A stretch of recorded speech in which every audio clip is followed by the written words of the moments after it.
En esta zona que nosotros conocemos, la zona norte, que es de la que les voy a hablar, tenemos dos puntos importantes, que esos sí son muy turísticos y muy visitables, que es Naja y Metzaboco. Son dos áreas naturales protegidas que están de visita abierta para el público. El resto de aquí en la selva lacandona, ahí tenemos Yaxchilán, Bonampak, y tenemos lo que se llaman las áreas de influencia, que no habían sido estudiadas hasta el proyecto de 2009.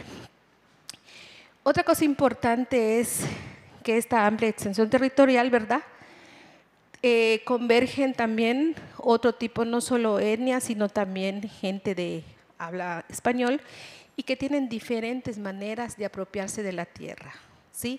Una cuestión de cosmovisión, espiritualidad de las etnias y una cuestión también de destrucción por parte de los que llegaron en la década de los 80, cuando el gobierno de México repartió tierras gratuitas para fundarla, para poblar la Lacandonia. Aquí vemos ya la división, ¿verdad? En 1998 un investigador del CIESAS empezó a dividir la selva en regiones como cañadas, ¿verdad? La región también que tenemos de Lacandón y la región que tenemos de la subregión norte, que es de la que me tocará investigar esta área, ¿no? Toda esta zona.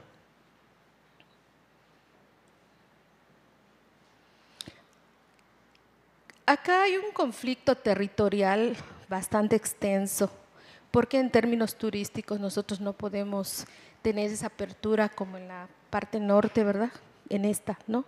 Que son las más visitadas con los mayas lacandones, que territorialmente están asentados aquí, Metzaboc y Naja.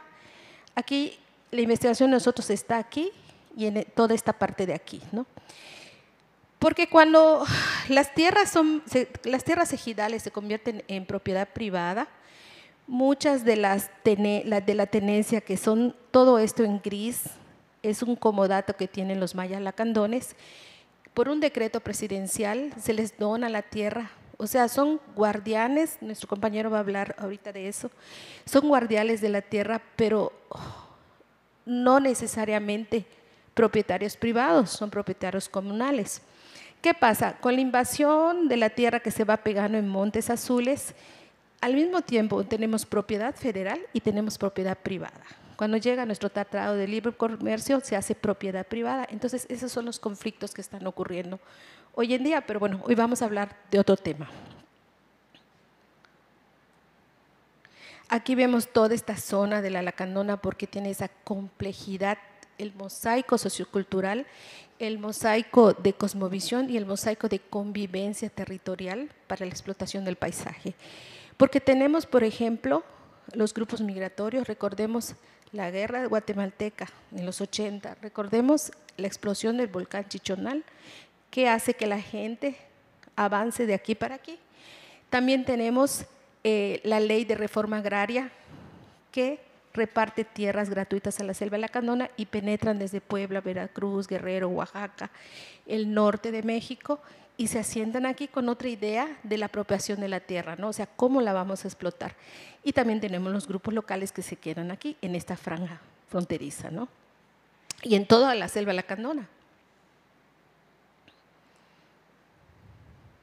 Aquí, por ejemplo, hay un plan de manejo para la selva, que hoy en día el gobierno de México dice que debemos proteger la selva, que no podemos seguir destruyendo la selva con la ganadería y con cultivos como la palma africana, que no ha entrado a la zona, pero sí ha entrado la palma africana a la zona fronteriza entre Marqués de Comillas y la Trinitaria, es decir, México, Guatemala está lleno de palma para explotar el aceite de coco, ¿no?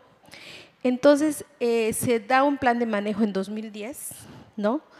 Y dividen a la selva lacandona en guardianes, reforestar el área, no matar, por ejemplo, fauna silvestre, ¿verdad?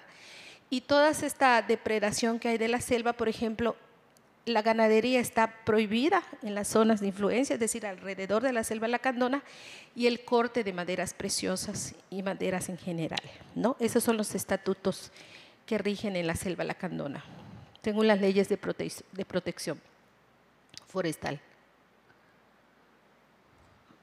Aquí vemos algunos de los paisajes, ¿verdad? Es bien interesante porque, bueno, yo les comento que soy antropóloga y también soy arqueóloga. Y a mí me tocó trabajar en 2010 en esta zona que se llama Metzaboc.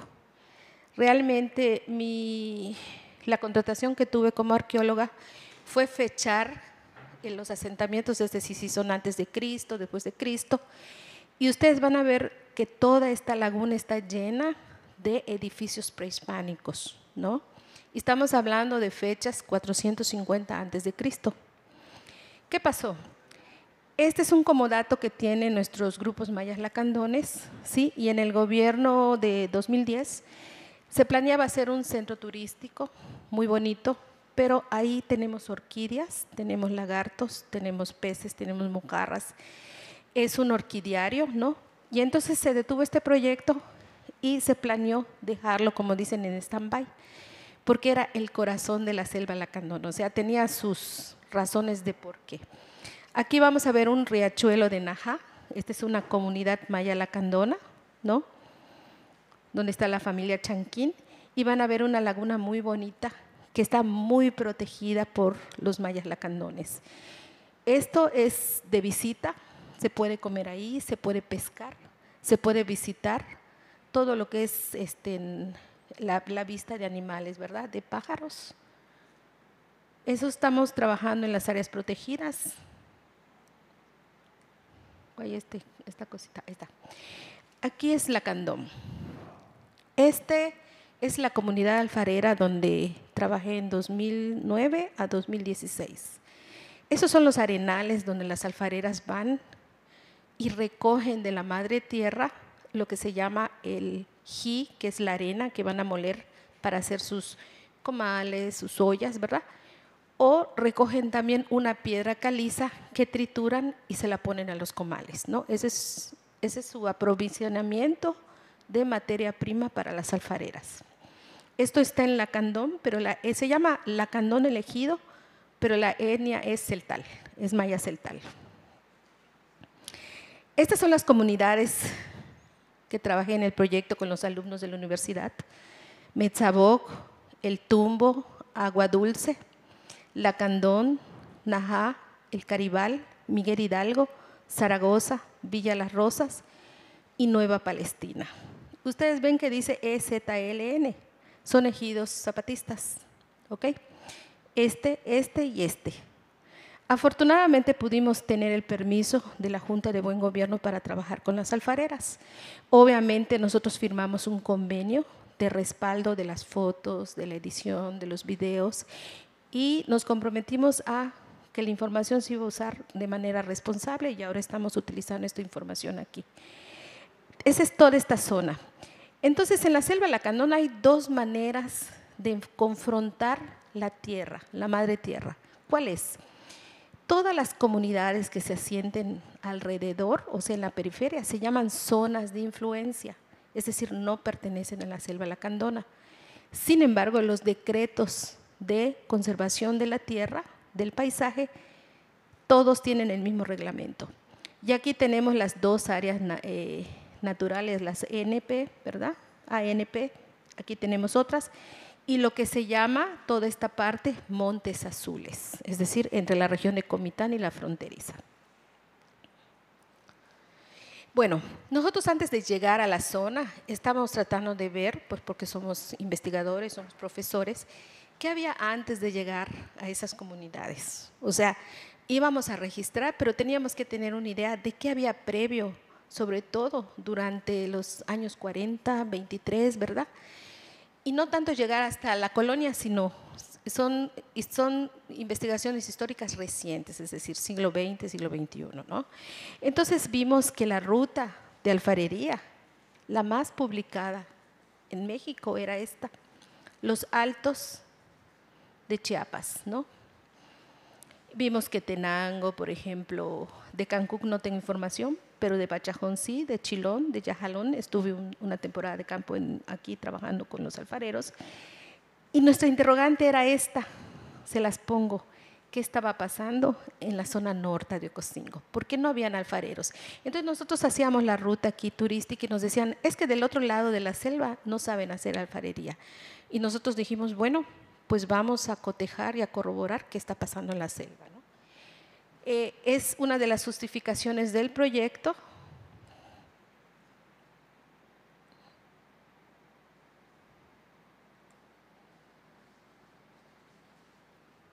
Ok.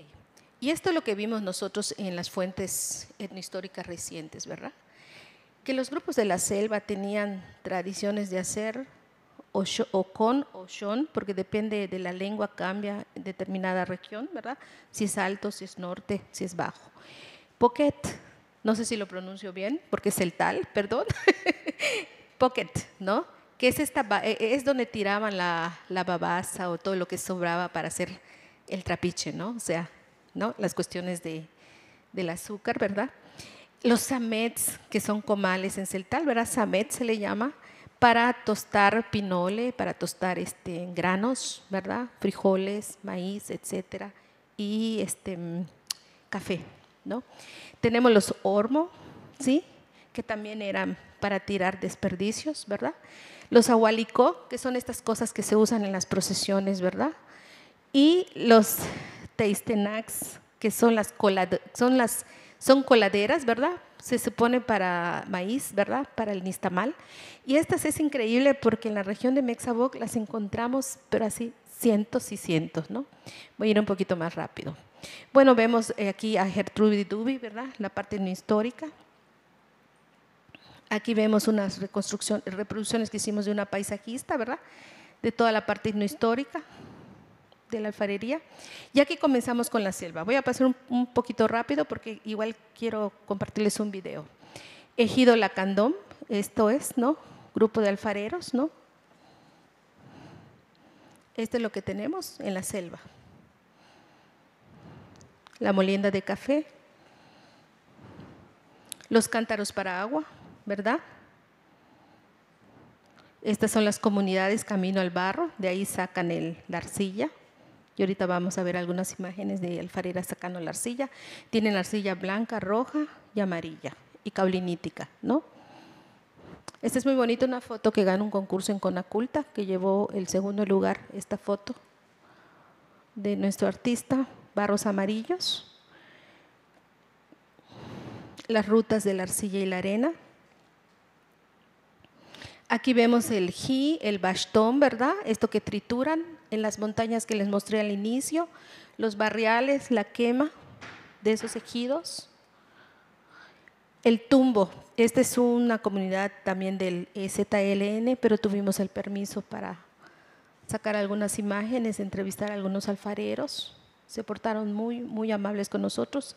Rita Mendoza, que era solo una alfarera en la comunidad de la selva de ese ejido. Y hoy sabemos que Rita Mendoza pues ya no hace alfarería. Es decir, el tumbo ya lo hemos sacado del atlas de alfarería de la selva lacandona, ¿no? Ahí está con su familia. Los ahualicó que vimos en la parte histórica se siguen haciendo en la selva lacandona.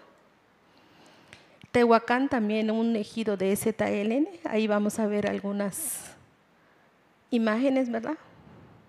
De los cheu, ¿no? Donde ellos utilizan para caldos.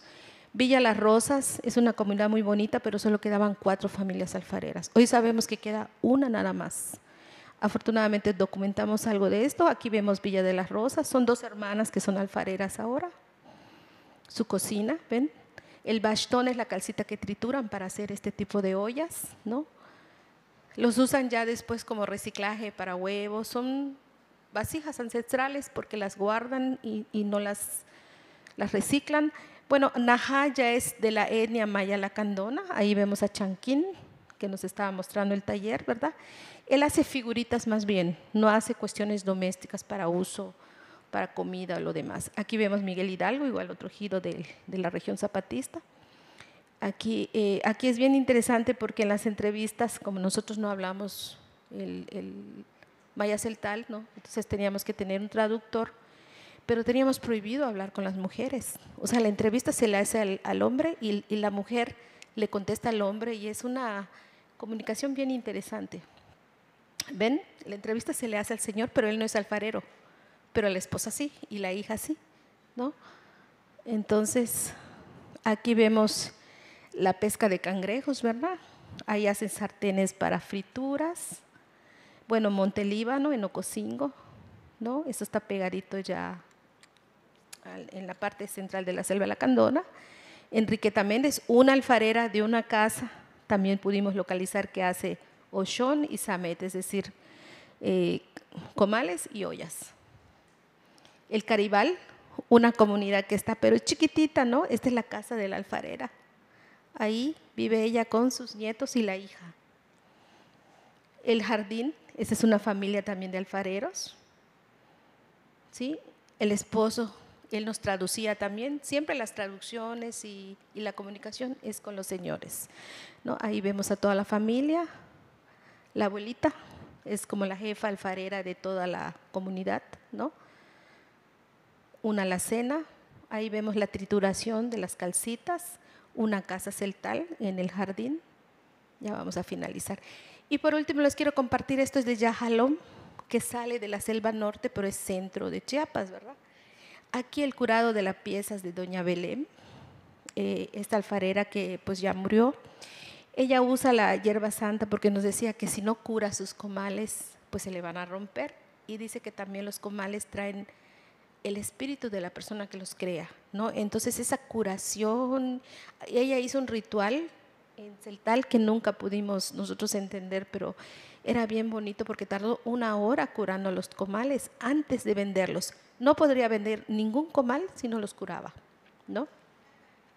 Es súper interesante. Bueno, el equipo de investigación, ahí estuvimos en la selva, ¿no? El fotógrafo, el comunicólogo, el de la video, nuestro comisario, nuestro traductor, ¿no?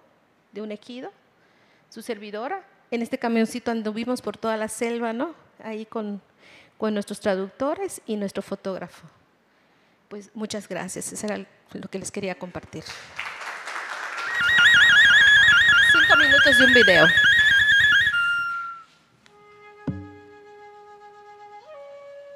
En el estado de Chiapas, en la parte noroeste del municipio de Ocosingo, se encuentran ubicadas 3 comunidades alfareras que cohabitan el norte de la selva lacandona.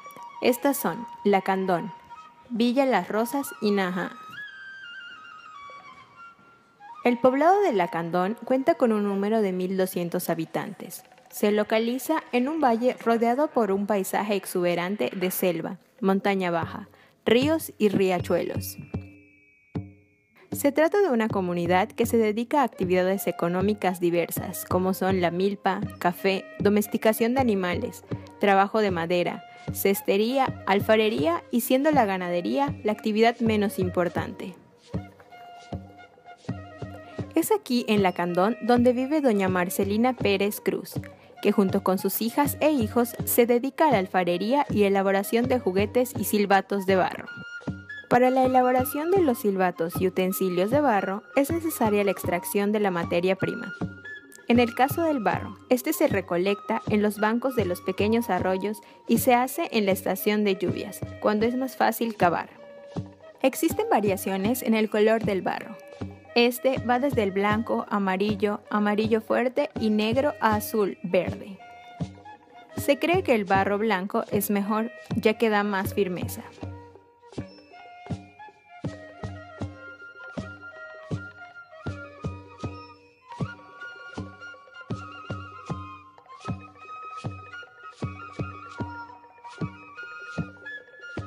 Además del barro, también es importante la extracción de arena.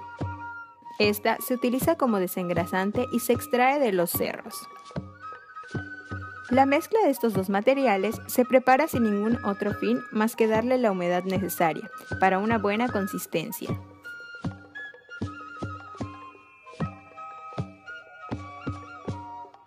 Aunque cada mujer alfarera tiene su propia área de extracción de materia prima, es una actividad que se comparte con varias mujeres. En el ejido de Lacandón, para la elaboración de los juguetes, los silbatos o güiros, solo se usan las manos, y para su decorado algunas veces se utilizan palillos de las ramas silvestres. Los silbatos o güiros únicamente los elabora la familia Vázquez Pérez.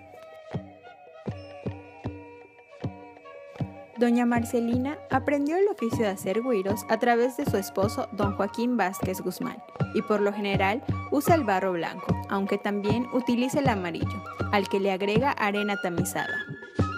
Para la elaboración de las figuritas hay que tener cuidado en la mezcla de arcilla, cuidando la cantidad de agua y arena que se agrega, pues debe ser mínima. La mixtura de arcilla, arena y agua se revuelve durante más tiempo, a diferencia de los barros que se usan para los comales, las ollas y otros recipientes. También se debe tener mucho cuidado con la basura y los fragmentos de piedra, que son partículas naturales contenidas en la arcilla. El proceso de modelado parece sencillo, pero no lo es. Con la arcilla se hace una bolita. Se usan los dedos índice para realizar una cavidad profunda en la parte central y con mucho cuidado se cierra la pieza. Luego, estirando delicadamente el barro, se forma la cola, el cuello y la cabeza, hasta crear la figura a la que se le podrán añadir posteriormente las alas y otras aplicaciones.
Muchas gracias, maestra, por este recorrido, decía, por esta parte del mundo maya menos conocido que otros, no sé si poco, muy conocido de las gentes que lo viven, desde luego, y es lo que usted nos trae a colación el día de hoy. El trabajo suyo es un trabajo extraordinario de relojera, de estudiar todos estos procesos y de revelarlo. Me llama la atención esta idea, esta solicitud que le hace el EZLN, digamos, para hacer el uso responsable que decía usted de esta información. Y decía, y yo le agradezco, desde luego, en nombre de Paitán, que nos lo comparta. ¿Qué debemos hacer para cumplir con ese mandato que usted tiene de hacer uso responsable de este material?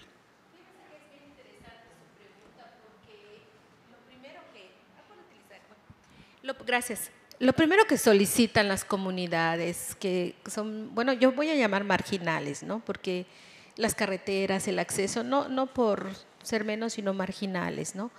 Lo primero que solicitan es, a ellos les gustan las visitas, ¿sí? Pero visitas muy como responsables en el sentido, ¿para qué quieren la información? Es lo primero que nos dicen. Nosotros convencimos, hablamos a la Junta de Buen Gobierno, o sea, el trámite para que nosotros entráramos a la comunidad nos tardó como 3 meses. Entre visita, no la primera nos dejan como, sí, mira, toma la foto, no. Entonces explicamos, presentamos el proyecto, decimos cuáles van a ser los beneficios, ¿no? Pero no es tanto como venir y tocar la información. Y una de las cosas que le gusta a ellos es la difusión. o sea, y la divulgación, ¿no? Las dos cosas.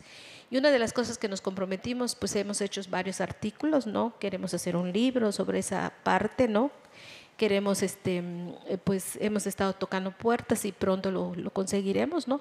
Y otra de las cosas que nosotros pensamos es que si difundimos y divulgamos, por eso yo les quise presentar la parte de la madre tierra, los barros, las arcillas, las formas, pero también quiero que nosotros como sociedad, no estoy diciendo solo la maya, conozcamos nosotros el contexto en el que ellos viven, ¿no?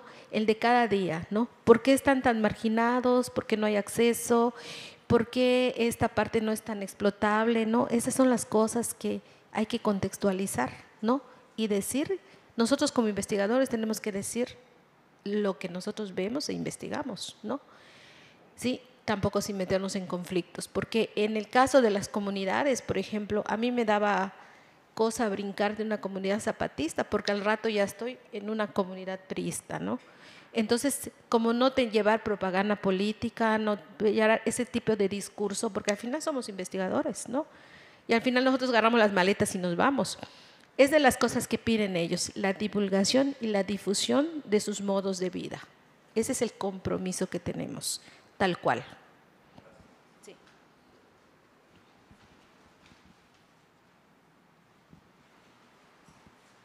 ¿Esto? ¿Hay alguna otra pregunta? No. Bueno, ahora toca turno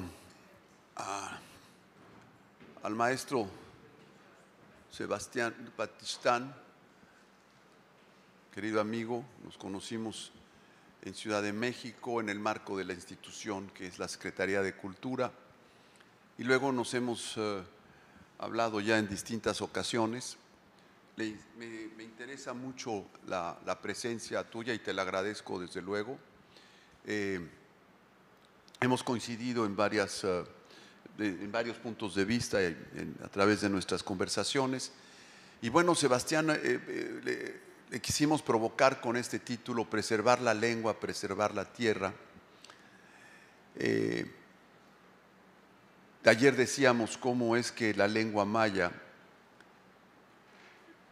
que nosotros aquí en las ciudades grandes ponderamos como decir, la gran lengua maya y tal, en realidad es la riqueza del poder de la expresión de la lengua maya para describir el entorno, ¿no? Es decir, cómo es que en lengua maya nos es más fácil reconocer formas, sabores, imitar sonidos de la naturaleza, porque hay muchos orígenes onomatopéyicos de las palabras. Describir flores, plantas, frutos, animales, que en esta lengua casi cobran la forma del animal, porque como dicen los investigadores y quienes hemos podido acercarnos un poco a esta cultura, como en el mundo maya se es un poco las cosas de la tierra, como en el mundo maya se es un poco vegetal, como en el mundo maya se es un poco animal. No que las personas se quieran imitarlo, sino que sienten, y como decimos acá, el guay de las personas, el nahual de las personas está también en estas formas de la naturaleza. Y cómo esto pues, nos lleva desde luego a naturalmente preservar la tierra. No sé si alcanzaste, Sebastián, a ver en la presentación anterior el comentario que hizo el maestro Carlos Mora sobre el tema del agua.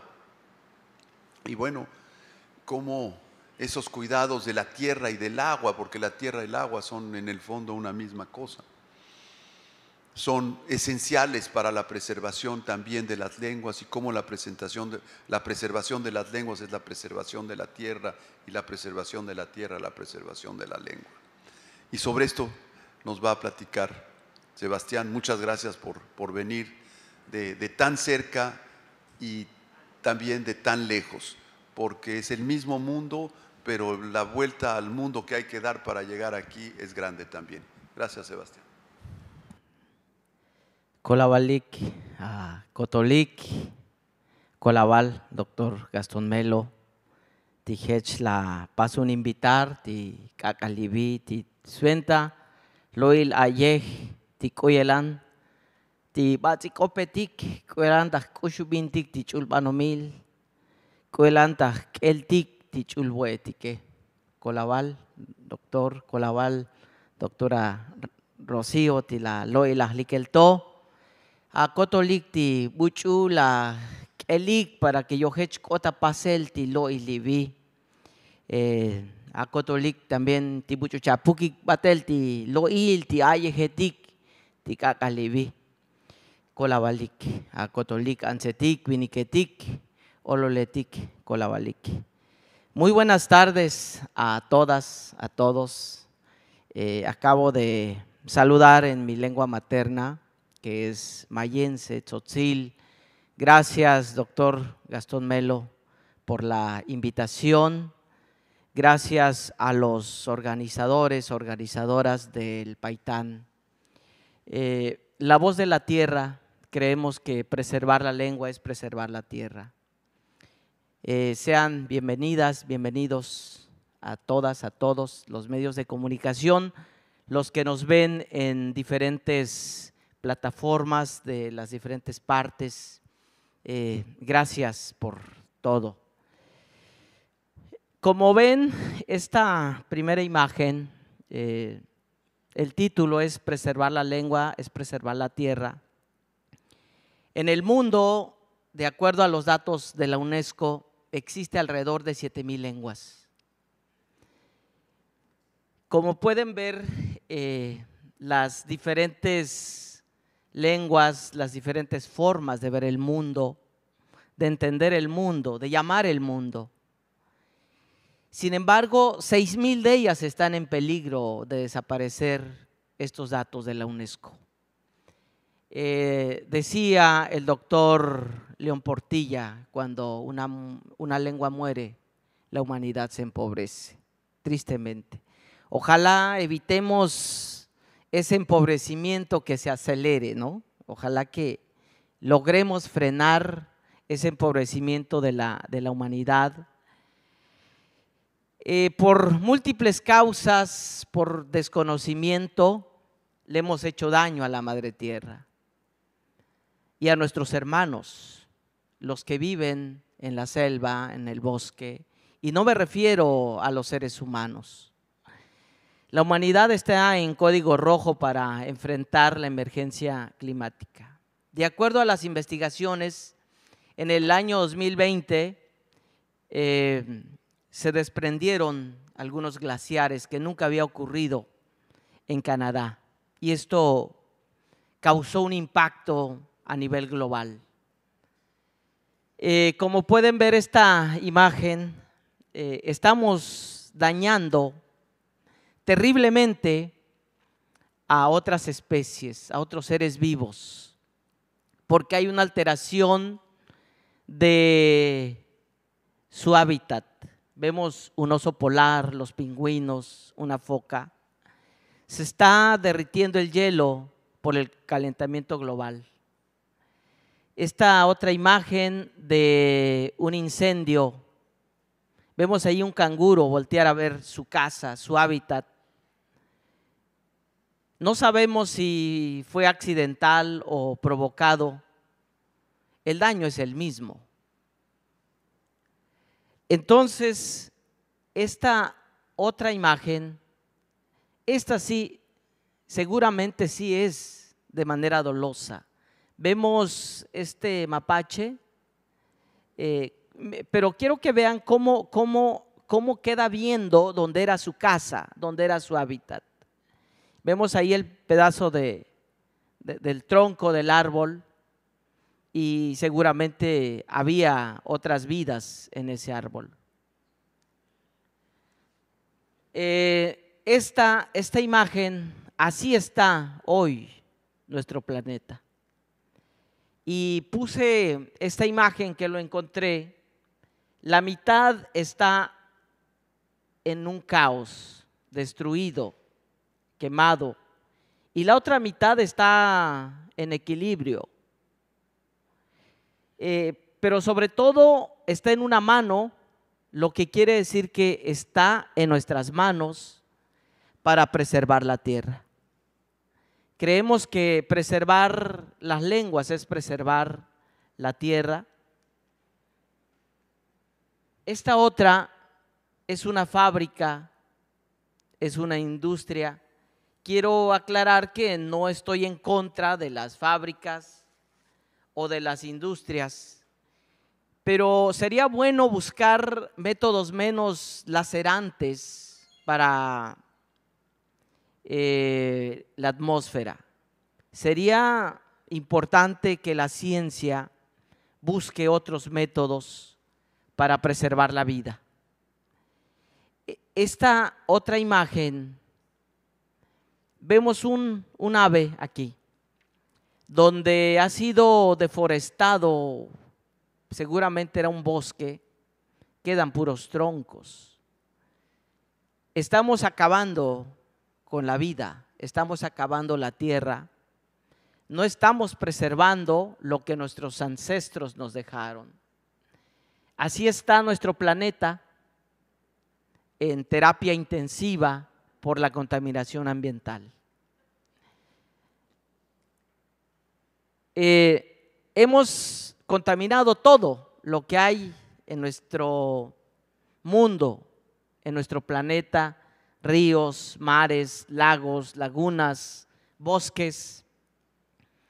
Vemos esta ave que está todo sucio de tanta contaminación, una tortuga devorando un pedazo de plástico, peces muertos por tanta contaminación. Creemos que le hemos hecho tanto daño a la madre tierra, por eso reacciona.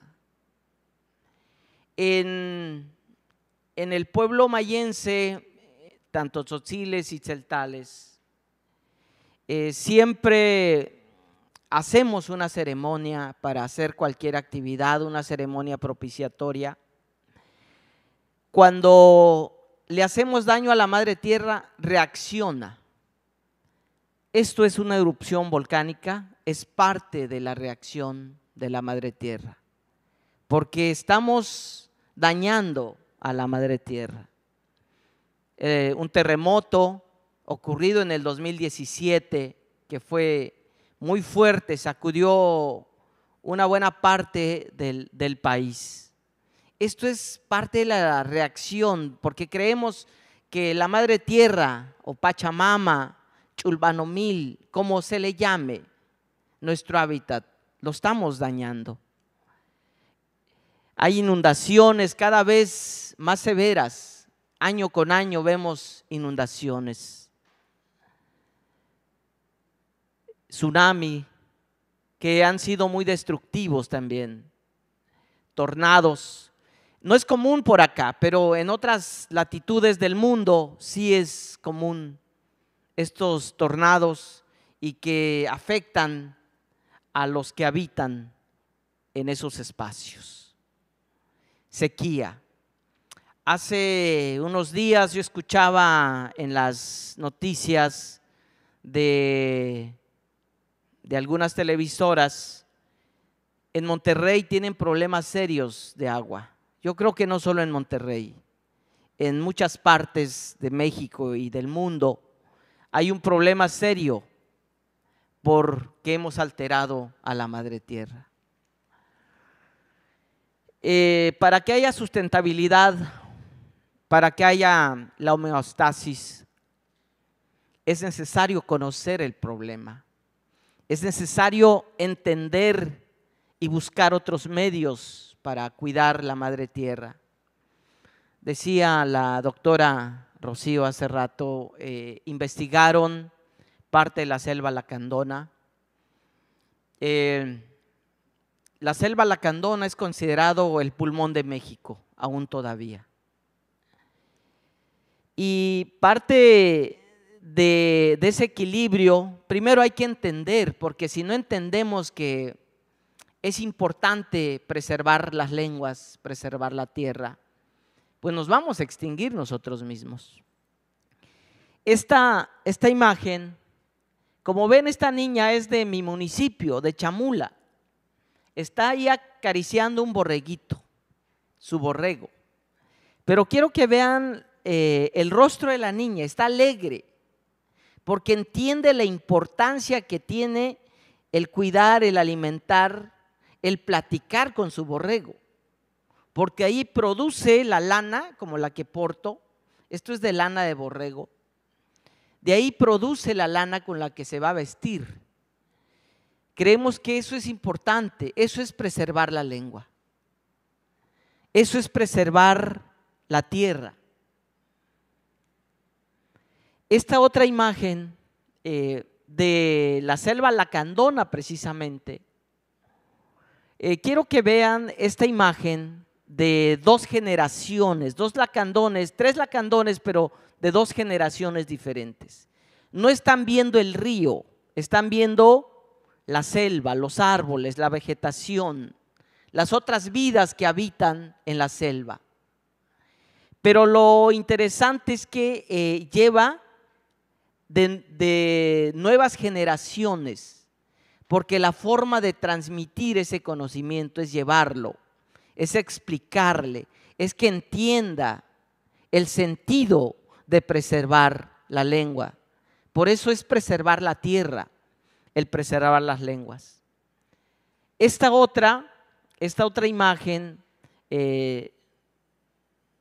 lagos, cascadas de agua azul, que está en Chiapas también, es una de las maravillas. Tanto en la selva lacandona como en cascadas de agua azul, no se permite utilizar lancha de motor. Como pueden ver aquí, están viajando en un cayuco, que lo fabrican ellos mismos. Es un cayuco. En ninguna de estas partes es permitido utilizar lancha de motor porque contamina. Entonces, al contaminar pueden morir otras especies. Por eso es importante que conserven la lengua lacandón, porque es la forma de transmitir ese conocimiento. Para buscar el equilibrio, los que han ido a la selva lacandona ven estas cabañas, los lacandones, mis hermanos lacandones. Alrededor hay vegetación, hay bosque, hay árboles. Las casas están construidas de carrizo, el techo es de paja, de palma, lo que la tierra produce. Se ha entendido de buscar ese equilibrio, de no alterar la naturaleza. La relación de la naturaleza con el ser humano. Para el pueblo mayense, Tzotzil Itzeltal, todo se relaciona. Palenque, esta imagen es una cruz que está esta imagen está en Palenque. Actualmente es así, pero esta cruz es antes de la colonia. El cerro, el árbol, la casa, dirán, bueno, ¿qué tiene que ver? Todo se relaciona con el ser humano. Me voy a parar tantito. Por ejemplo, esta persona, de hecho esta imagen es de aquí de Yucatán. Cuando decimos cerro, falda del cerro, punta del cerro, tronco, rama, copa del árbol, techos, paredes y cimientos. Ese lenguaje es muy occidental, no es de nuestros ancestros. Para nosotros la cruz, yo cruz, sus pies de la cruz, com cruz, sus manos, hol cruz, su cabeza de la cruz. Igual el cerro, las faldas del cerro o el pie del cerro, nosotros, yo bits, su pie, a mitad del cerro nosotros le llamamos chutbits, su estómago del cerro. Se relaciona porque también vive, porque también respira, por eso hace erupción, porque siente también. Y la punta del cerro, holbit, su cabeza del cerro. Igual en el árbol, yocte, las ramas, nosotros le llamamos comte, son sus brazos, sus manos del árbol. Hol, su cabeza del árbol. Igual en la casa, los cimientos, yocna, las paredes chutna, su estómago, y holna, el techo. Todo se relaciona con el ser humano. ¿Por qué? Porque a fin de cuentas la madre tierra es la que nos carga a todos. Todo se produce en la madre tierra. La importancia de lo que nos provee la madre tierra, si no entendemos, vamos a extinguirnos. Por eso es importante cuidar el medio ambiente, cuidar la tierra, cuidar las lenguas. Esta casa está hecho de madera, que esto la madre tierra produce. Esto es un árbol, pero vemos que hay otras vidas en este árbol. Por eso es importante preservar la lengua, porque es preservar la vida, preservar la tierra. En este árbol viven otros seres y hay plantas, por ejemplo, el café no se produce sin la sombra de un árbol. Por eso la importancia de ese equilibrio, de buscar. En algunas partes de Chiapas se ha implementado el turismo rural. Las y los visitantes se lleva a las comunidades para que convivan, para que vean todo el proceso, todo lo que implica el proceso. A veces comemos una tortilla, pero no sabemos todo lo que implica el cocer la masa, el hacer la tortilla, todo eso que implica, no entendemos sin verlo, sin sentirlo. Decía que la leña sale del árbol, produce el árbol para nuestra comida. Por eso la importancia de ese equilibrio. Y esta última, esto es lo que produce nuestra madre tierra: chulbanomil, el maíz, la fruta, los vegetales. El Popol Vuh dice: somos hijos del maíz, hijos del maíz. Por eso es importante cuidar. Y la única forma de transmitir el conocimiento nos dejaron nuestros ancestros de cuidar la tierra, es transmitir a las nuevas generaciones, a nuestros hijos. Esta imagen es del carnaval de Chamula. Como pueden ver, esos son los mashes. Vemos de 2 generaciones, 3 adultos y 2 niños. La forma que entiendan, que no se pierdan las lenguas, es eso, de llevarlos, de que sientan, que vean, que vivan también. Es una de las formas de que nos dejaron nuestros ancestros, a través de la oralidad.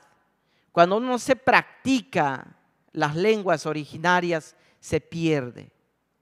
Y nos vamos empobreciendo más cuando una lengua pierde. Esta imagen seguramente le está transmitiendo conocimiento para que también aprenda las nuevas generaciones. Esta otra imagen a mí me impresiona mucho y quiero que vean.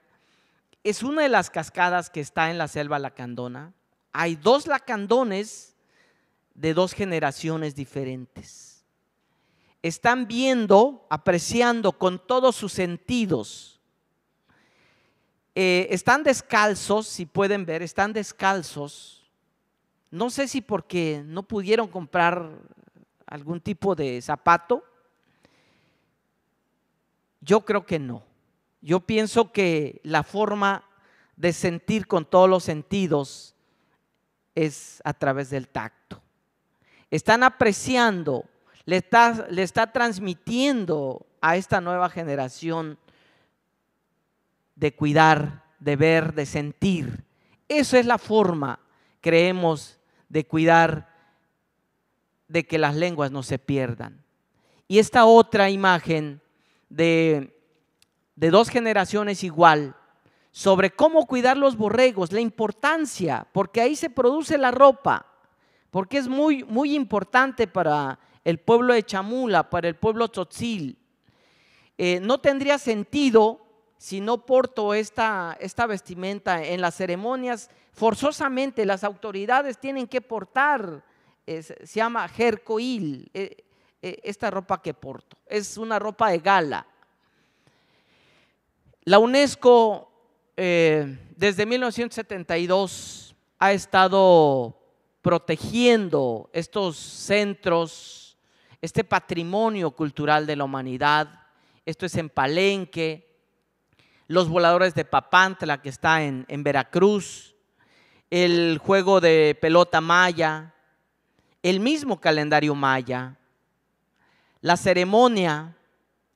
Esto es una ceremonia propiciatoria en Chamula. Todo esto está protegido por las leyes.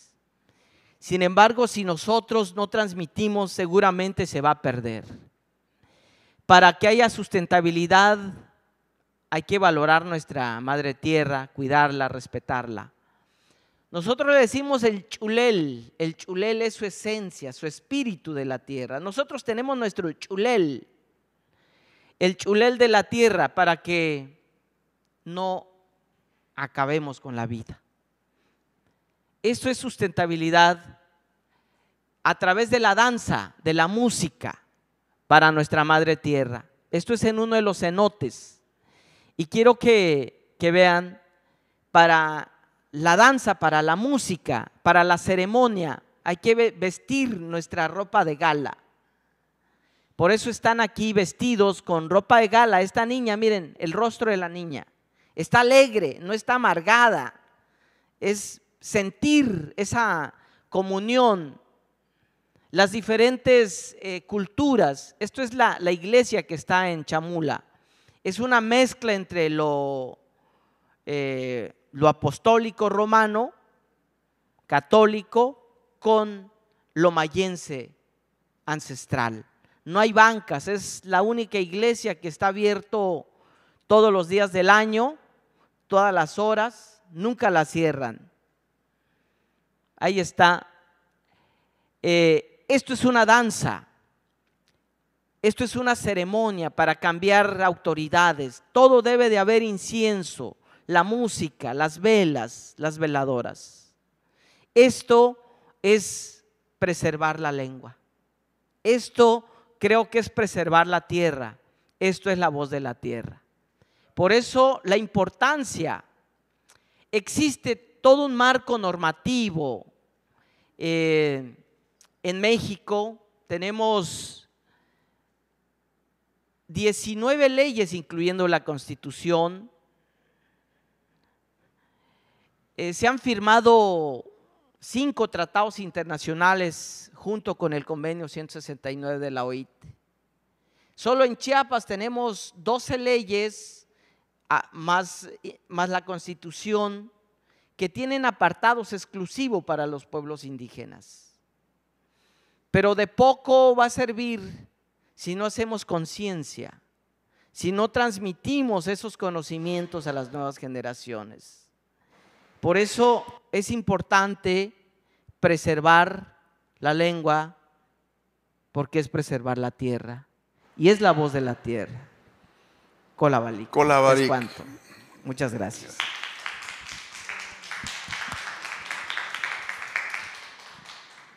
Muchas gracias, Sebastián Yumbotik. Es increíblemente parecido la lengua tuya, la lengua, parte de la lengua maya, pero la lengua maya de Yucatán. Hay una cantidad de palabras que son realmente muy parecidas, y las glotalizaciones, pareciera que estamos oyendo algún maya regional cuando te escuchamos hablar. Así es que nos traes un canto dulce de otros espacios de nuestra lengua en esta región, y muchas gracias. Yumbotik. Entonces, sí, yo creo que esta visión cultural tuya, que es, no eres bilingüe, eres bicultural, ¿no? Tienes un conocimiento de las dos culturas que nos has transparentado en esta conversación tuya, Y me parece que, bueno, independientemente de que los datos, todos nosotros podemos tener algunas imágenes en la cabeza mientras estabas evocando las tuyas, repasamos las nuestras de ese mismo desastre que nos haces presente. Desastre quiere decir dislocación de los astros, y necesitamos reorganizar los astros como está ocurriendo y como quisiéramos que la voz del Paitán, a través de tu voz, a través de tus acciones, contribuya a realinear los astros o a tener una lectura de los astros que nos sea más favorable, porque decía un ponente en la sesión anterior, el mejor tiempo para resolver los problemas fue ayer. Y como fue ayer, ahora tenemos más sentido de urgencia. No es hoy, fue ayer. Ya los problemas están convirtiéndose en un tsunami para nosotros. Entonces, gracias por tu participación. No sé si hay alguna pregunta del público. Yo sí quisiera preguntar, hablan mucho del lenguaje, pero de la escritura, aparte de los jeroglíficos, ¿existía algo? ¿Alguna manera de transmitir todos esos conocimientos? Sí, de hecho, han habido muchos problemas. Desafortunadamente hay poca literatura en las diferentes lenguas originarias de México, por muchas causas. Sin embargo, ya hay escritura, hay poesía. Se acaba de hacer una traducción en la lengua tzeltal y tzotzil sobre los derechos humanos. Entonces, se está empezando a hacer algo de literatura, de traducción en las lenguas más habladas, en este caso el tzotzil, el tzeltal, algo de chol.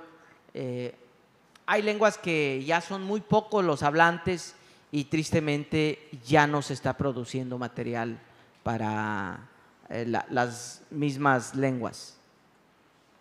Nosotros estuvimos con los lacandones en la selva, ¿sí? Ahí nos quedamos una noche y hablando ¿cuál es tu apellido, segundo? Patistán.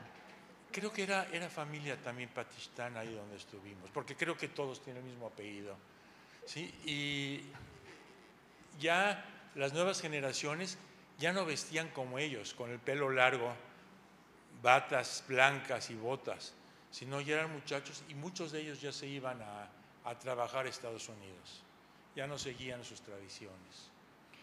Sí, tristemente cuando emigran a otras partes del país o del mundo, a veces ya no tienen con quién hablar. Esa es una causa. Y la otra es que a veces son discriminados, los quedan viendo como feos porque dicen, ¿será que no me está diciendo algo malo, no? Son múltiples las causas. La globalización también tiene un efecto negativo. Tristemente, los lacandones quedan alrededor de 800 personas que hablan la lengua lacandón. Esperemos que con las acciones de manera conjunta, interinstitucionales, se pueda concientizar, porque si no hay conciencia, se va a perder. Las instituciones no funcionan sin la conciencia social. Y también nos habían dicho que el territorio que tenían los lacandones era, no me acuerdo si 800 hectáreas, y el gobierno llegó y les quitó la mitad de su territorio. Bueno, directamente se consideran como guardianes de la selva porque el gobierno federal paga para que cuiden la selva, pero tampoco pueden hacer uso directamente como lo hacían anteriormente. Entonces, habría que ver hasta dónde se puede llamar el despojo en este caso. Tal vez ellos le llaman despojo porque ya no pueden utilizarlo como anteriormente lo hacían, pero si lo vemos desde otra perspectiva, diríamos ahora sí están cuidando, ¿no? Entonces como que depende con qué mirada lo podamos ver. Gracias. A ti. Cuando tú hablas de la lengua, yo, estoy entendiendo que es no solo las palabras en sí, sino las acciones, las costumbres, la cultura que uno tiene detrás para preservar. Es decir, tú dices, bueno, hay una ceremonia para el cambio de poder. Es un tipo de comunicación, es un tipo de palabra que te hace entender por qué haces una ceremonia para cambiar de poderes. O cómo lo puedo entender. Se debe de hacer una ceremonia para cada actividad. Por ejemplo, cuando se construye una casa, se debe hacer una ceremonia para pedir permiso a las deidades porque la Madre Tierra es la que va a cargar esa construcción. Entonces sí se debe de haber un permiso, pedirle permiso a la Madre Tierra porque va a cargar esa construcción, esa casa. Cuando hay un cambio de autoridad, como veíamos en una de las imágenes, también hay una ceremonia, porque para nosotros la palabra autoridad no existe como tal en el lenguaje del pueblo originario. Sería más bien Hualej Tunel, nosotros le llamamos Hualej Tunel, lo que quiere decir, traduciéndolo literalmente, es como servidor público, va a servir a la comunidad. No es entonces una autoridad, entonces para que sirva bien durante el periodo que es electo, Hualej, porque lo elige la comunidad. Entonces por eso se debe de hacer ceremonia para que las deidades le den sabiduría, tenga esa sabiduría para escuchar a su pueblo, a la gente. Por esa razón, por ejemplo, cuando se hace alguna ceremonia en los manantiales, es para que la Madre Tierra siga dándonos agua, para que siga fluyendo la vida. Muchas gracias. A ti. Bueno. Bueno, nada más ¿alguien más quiere?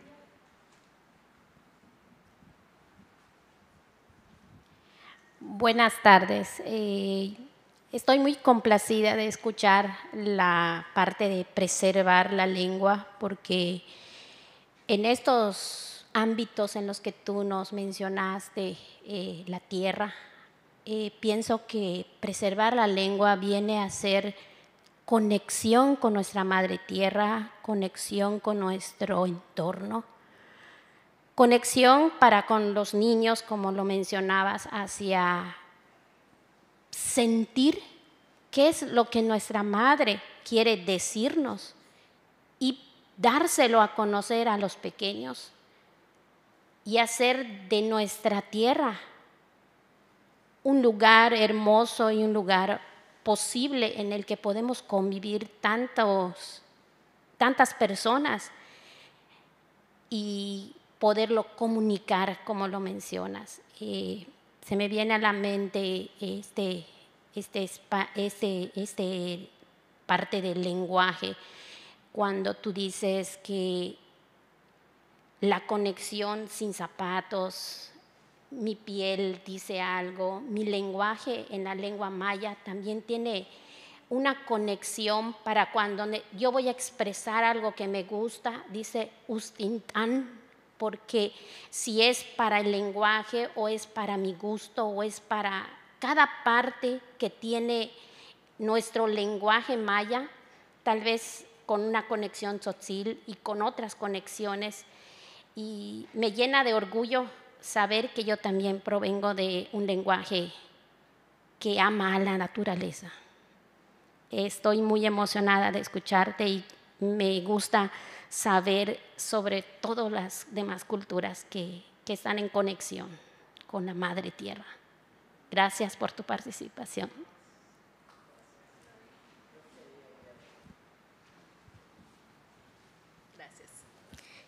Pues más que nada felicitarte, Sebastián, y es un honor haber compartido foro contigo. Pero a mí me gustaría saber particularmente tu opinión con respecto a la Madre Tierra.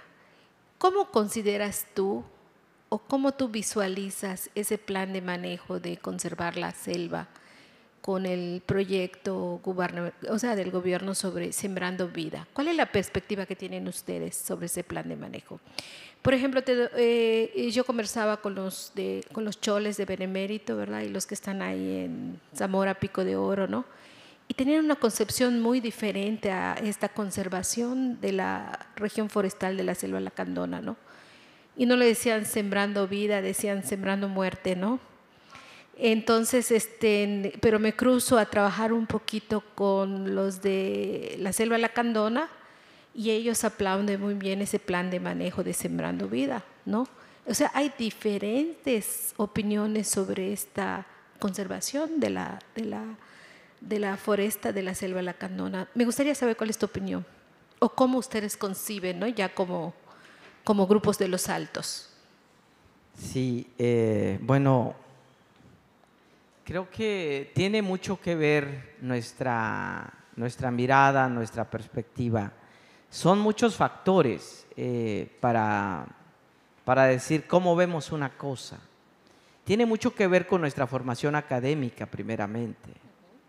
Dependiendo nuestra formación académica, nuestra mirada se dirige más hacia una cosa que la otra. Por ejemplo, mi formación académica ha sido en materia jurídica y yo veo, por ejemplo, debe de haber derechos para esto y para aquello. Siempre es importante que la Madre Tierra esté en equilibrio. Creo que las acciones de Sembrando Vida son buenas, pero tendría que haber conciencia de la gente, porque si lo vemos nada más como algo paliativo para que les den un apoyo económico, el problema no se resuelve. Si hay conciencia de lo que realmente estamos haciendo con la vida, con la Madre Tierra, entonces sí funciona porque lo hacemos de manera consciente, pero si lo hacemos porque nos dicen o porque nos obligan, es difícil que prospere. Y sobre todo, a veces son programas o proyectos sexenales. Un árbol no crece en plenitud en 6 años. Lleva muchos años, 15, 20 años, ya vemos un árbol grande. El árbol más viejo, el árbol del Tule, que está en Oaxaca, tiene más de 2000 años, según. Tiene un hijo que ahí al lado dicen que tiene 1000 años.